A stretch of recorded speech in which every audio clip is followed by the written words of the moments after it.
are talking about the muscular system. Bah.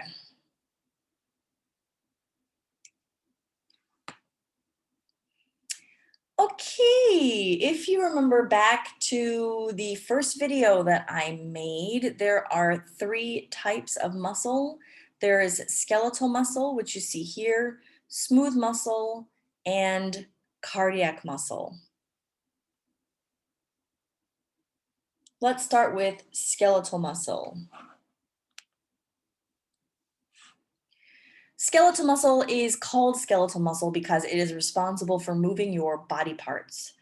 The cell of the muscle, cells of the skeletal muscle are called muscle fibers. So a muscle fiber is one skeletal muscle cell. The difference between muscle fibers and all other types of cells in your body is that they are multinucleated. They have many nuclei and they are striated, which means they're striped. Okay, so we are at muscle fibers. So this is your muscle fiber.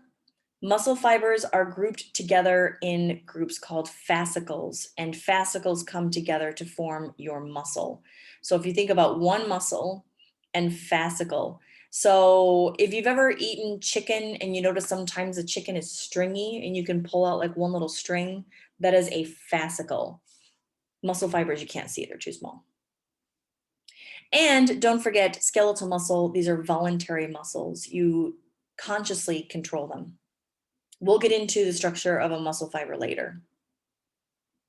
Smooth muscle makes up the walls of your stomach, intestines, blood vessels, etc. The cells are spindle shaped, which means they taper at one end. I don't know if I can like here, in here. See how they get narrow? So they're kind of like, they get narrow like that. That's a terrible drawing. Let me try that again. That's better. So this is the tapered or narrowed end. That's called a spindle. I think that's what Sleeping Beauty pricked her finger on, the spindle. Smooth muscle has one nucleus and they are formed in sheets. They do not have any striations, but they are surrounded by connective tissue. Smooth muscle does not have any tendons. Now, in the skeleton video, I talked about ligaments. Ligaments hold the two bones of a joint together. So I want you to remember ligaments, bone to bone, tendons, muscle to bone.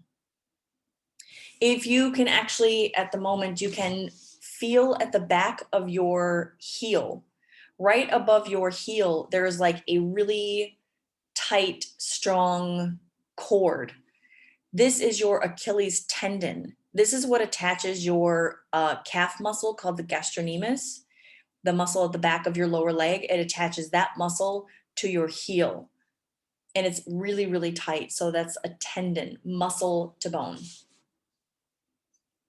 Smooth muscle is involuntary, which means you don't have to think about it. And finally, cardiac muscle. These are the walls of your heart. They share characteristics of both smooth and skeletal muscle. They are striated, but they are involuntary. Thank God. Can you imagine if you had to think about your heart beating? Jesus, we would all die if we've slept, you know? And there is only one nucleus per cell. All right, so let's look at muscle structure. We're going to use skeletal muscle fibers as the example of muscle structure. So a muscle fiber is a single muscle cell. And like I said, it is multinucleated. A muscle can be composed of hundreds to thousands of fibers. There is a large amount of connective tissue, blood vessels, and nerves. Muscles are also soft and easy to injure. I'm sure if you've ever bumped into anything, you're like, ow, that hurts. And of course, connective tissue covers, supports, and reinforces each muscle. Muscle health depends on enough nerve and blood supply. Each fiber, see now I want you to think about this. Each fiber has its own nerve ending. So every single skeletal muscle cell in your body is controlled by a separate nerve. That's all controlled by your brain. Active muscles need continuous oxygen and energy, and they also produce a large amount of waste. I should also mention, because we talked about organelles last year, that one of the questions that I ask usually is, what kind of cell would you expect to find a lot of mitochondria in? So the premise behind that is the more energy that's required for the cell, the more mitochondria they'll have. And muscle cells, especially skeletal muscle cells, are going to require the most mitochondria. It's not surprising if you find like between 3,000 and 5,000 nuclei in one skeletal muscle cell. Okay, so now we're going to look at a muscle fiber structure. Muscle fibers, remember this is a muscle cell. They contain thread-like myofibrils. That should be in red because that is a vocab word. My bad. I missed that. So this is a muscle fiber. But you should notice that all of these structures between myofibril, muscle fiber, fascicle is all exactly the same thing. They're just bundled in groups and then bundled in groups and bundled in groups. So this is a myofibril. This is the functional unit of a muscle contraction. Myofibrils are made of two proteins. We have actin, which is a thin filament, and myosin, which is a thick filament. The overlapping of actin and myosin is what creates the striation, these stripes, because you have alternating thick, thin, thick, thin, thick, thin.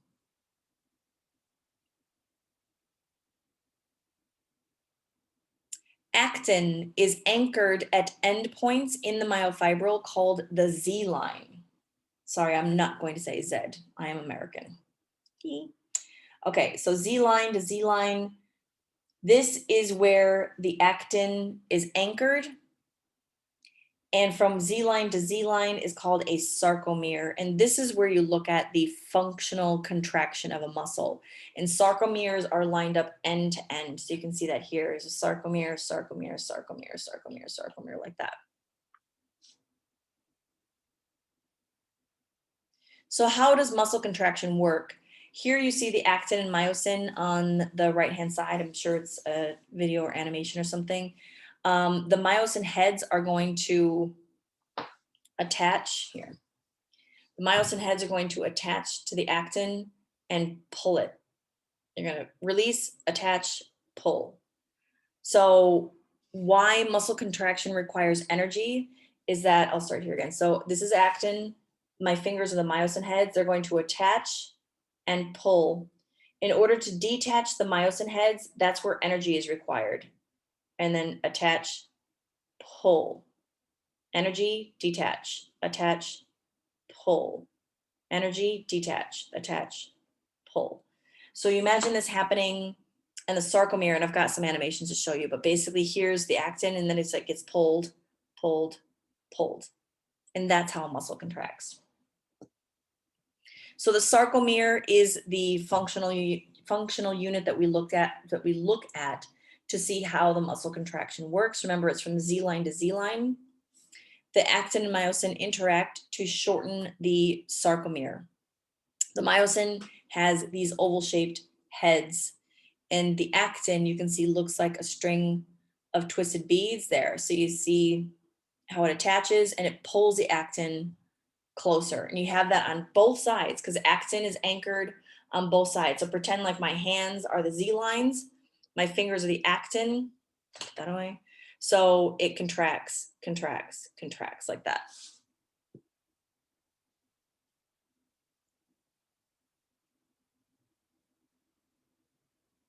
Okay, so you see how her bicep is extending and then getting shorter and thicker and then relaxing, getting shorter and thicker. Now we're going to move in. So that's the muscle. We're going to pull out a fascicle. There's the fascicle. That's your muscle fiber.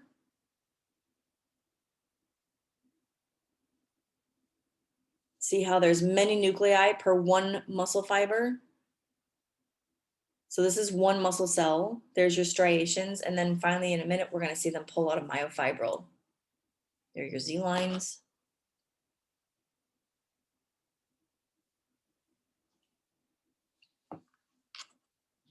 Finally, we pull out a myofibril.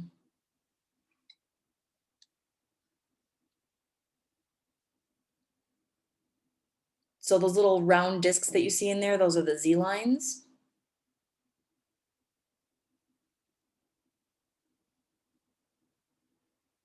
That's the myosin and the actin.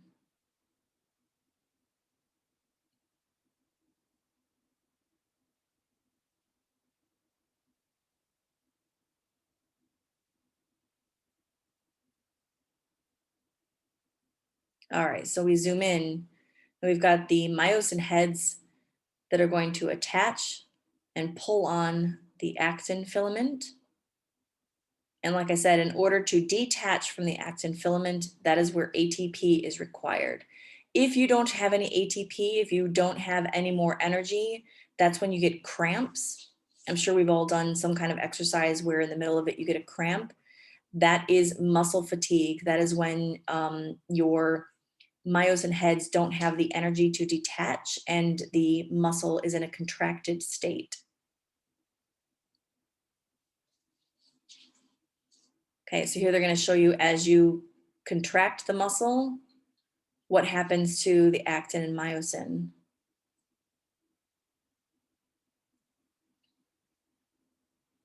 So here we go. We're going to pull up as she contracts her muscle.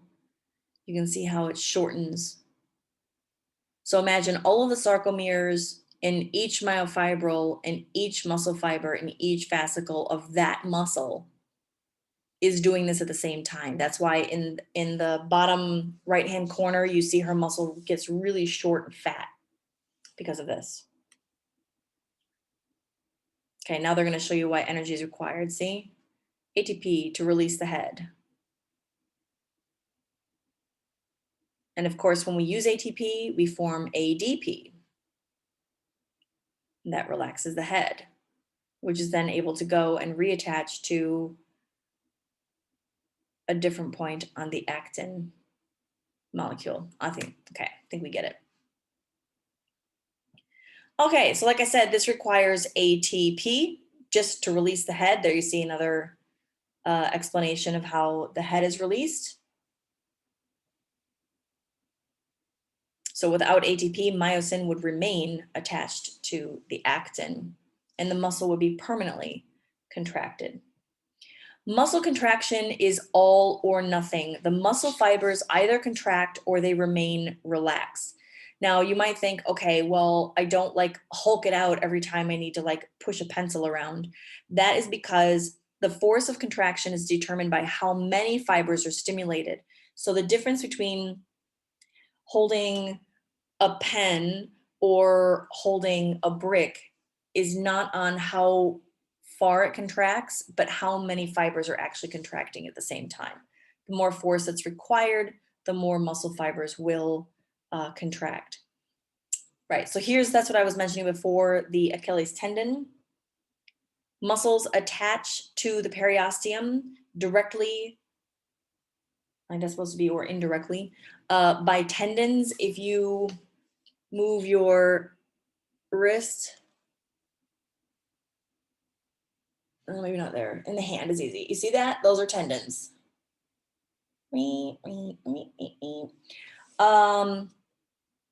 I actually, no, never mind.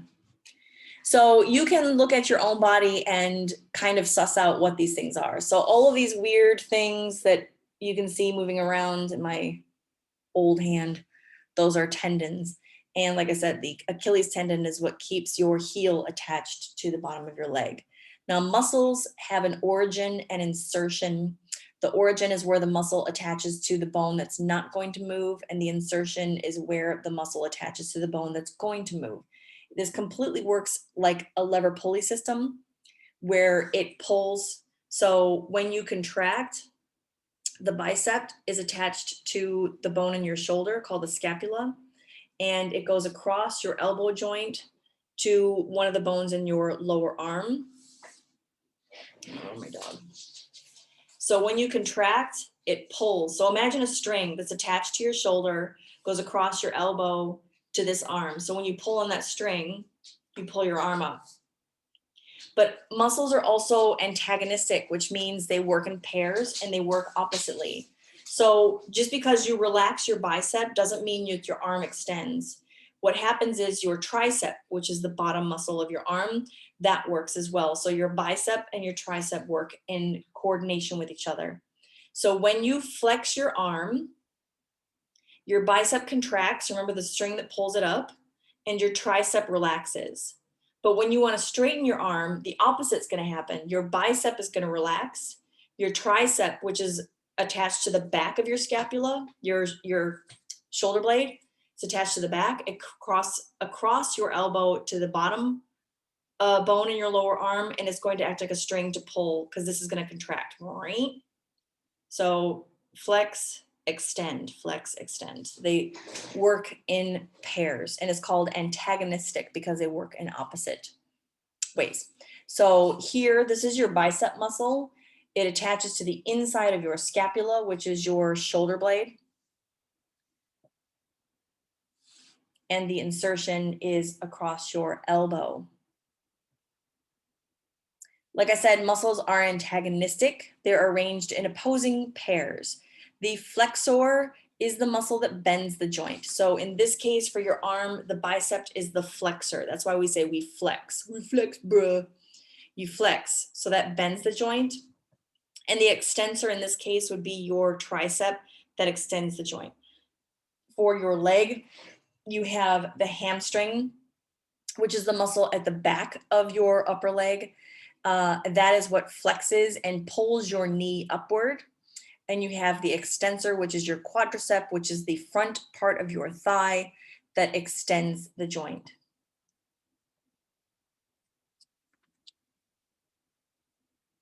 Muscle fatigue is the physiological inability of a muscle to contract. This happens when ATP is absent, because when ATP is absent, the myosin heads cannot detach.